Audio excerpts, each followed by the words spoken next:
Hey, I'm Steve Brazzel, back again with Explore the Bible.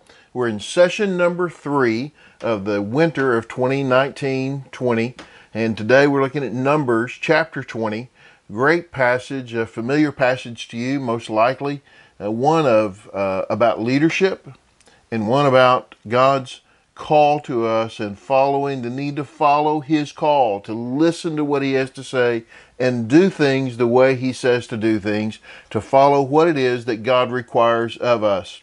So there's a lot of little nuggets in this passage, and I know you're going to do some good study of it, but I just wanted to point out some of the little nuggets in it. Of course, it starts with the death of Miriam. Miriam is Moses' sister, one who's been influential in his life without doubt, and his sister has died.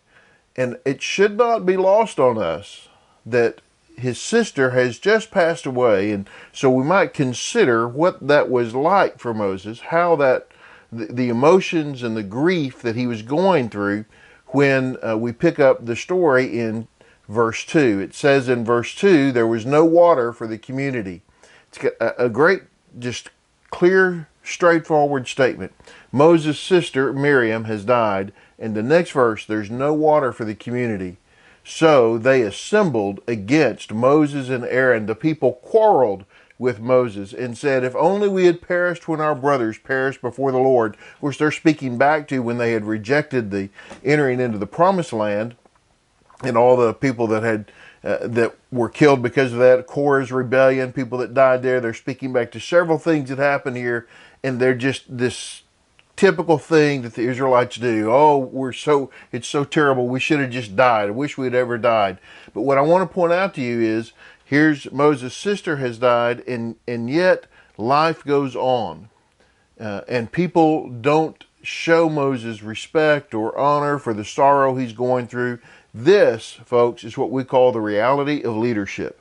When you're in leadership, and people are depending upon you, and you're taking them a certain direction, leading them, their complaints are not going to subside just because you're going through a difficult time in your own life. Your personal life does not matter to many of those, not all of them. Many followers are very, very sympathetic and empathetic towards a leader, and they understand kind of this isn't the time. Let's hold back and let's deal with things in a certain way. But certainly the Israelites were not those kinds of people. This group that comes against Moses and Aaron, coming right up against them, and it says they assembled against and they quarreled with.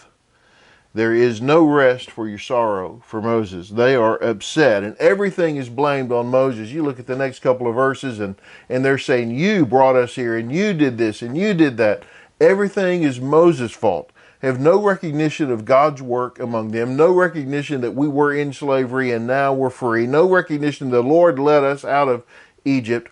It is not the Lord, it is absolutely Moses' fault completely. And this means they are rejecting God's leadership in them. And here it is, the Lord wanted to take them into the promised land. They didn't want to go, they rejected that, and now they're upset because they're in a place where there is no water. They could have been in a land flowing with milk and honey. They said no, so now they're in the desert, and it's Moses' fault. Logic is not something that we ought to try to talk about too much when it comes to some people. Some people, logic just doesn't fit with them. All right, especially when it's our own sin, when it's our own rebellion, we don't see it logically, do we? They certainly don't. And the reality of the situation is, they're the reason that they're in this place, but as they see it, it's Moses' fault. Moses is the one who did it. Moses immediately and Aaron immediately go to the Lord. It says they went directly to the tent of meeting. They fall on their face before the Lord. They don't say anything to the people. We don't have any record of them talking to them. They go straight to the Lord. This is good leadership. You know, we might want to lash out. They didn't. They went straight back to the Lord. They went to talk to the Lord. They knew that what the people were saying wasn't true. Let's go talk to the Lord. And the Lord answers them. It says in verse 8, that the Lord says, you take the staff and you assemble the community. You and your brother Aaron are to speak to the rock. Do you see that? It's a speak to the rock. Speak to the rock while they watch and it will yield water. You will bring out water for them from the rock and provide drink for the community and their livestock. So the Lord is very specific here. This is different than what's happened in the past. In the past, Moses has struck a rock with the staff. Now he says you are to speak to the rock and water will flow. And I want you to notice here too, there are no words of rebuke for Israel. The Lord is not rebuking them for what they've done. He's not saying you need to go tell them how sorry they are or any of that. The Lord is answering their request for water. It's interesting to think that, the Israelites could have just gone to Moses and said, Moses, we need water. Call out to the Lord and ask him to give us water. But that's not what they did, is it? The Lord wasn't saying, you need to come over here and bow down and manipulate me somehow or make me feel like... There was no big production. You need water? Well, the Lord provides water. The Lord knows you need water. The Lord will give you what you need. You don't have to moan and groan and go into deep sorrow. Just tell the Lord what you need, and he'll give you what you need. They didn't want to do that. They wanted to gripe. They wanted to complain. They wanted to tell Moses how everything was his fault.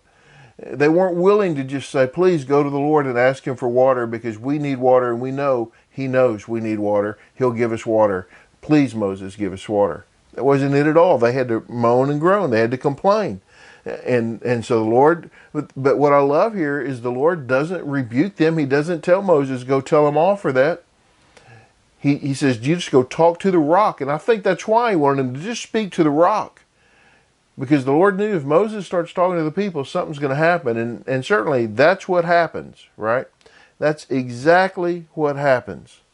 And my guess is that Moses was a little bit upset. We see it in the words that come out. But you got to imagine he's going, wait. You're not going to lower the boom on the people? You're not going to let them have it? You're not going to, Lord, do you know how they're treating me? Look at how they're treating your servant, and you're not going to just lay everything down for them and wipe them out? I think Moses was a little bit upset about things, and we see that when Moses shows up to talk to the assembly. Moses and Aaron summoned the assembly in front of the rock, and Moses said to them, not to the rock, to them, listen, you rebels. I think this is the kind biblical version of what probably at least was in his heart, if it's not what came out of his mouth. Listen, you bunch of rebels, must we bring water out of this rock for you? Whoa! I think Moses' frustration and his anger and whatever else may be wrapped up too in the loss of his sister, and he's leading these people through the desert who didn't want to go where he wanted to take them, and now they're mad because they are where they are because of what they've done, and now it's all Moses' fault. And then suddenly, not only does he rebuke them, but then he claims the power to produce the water. Am I going to have to get water out of this rock for you? Is that what I'm going to have to do? And then he raises his hand and struck the rock twice with his staff so that abundant water gushed out and the community and their livestock drank. He wasn't supposed to strike the rock. He was just supposed to speak to the rock. Right? So Moses has messed up here. Poor leadership. Poor leadership. He missed the process. He missed the attitude he was supposed to have. Right? He missed the words he was supposed to speak. He missed the point of what was going on. Moses completely messed it up. But I want you to notice one thing that I think is really important. Water still came out of the rock. Because the people were still thirsty and their livestock still needed water. They needed water.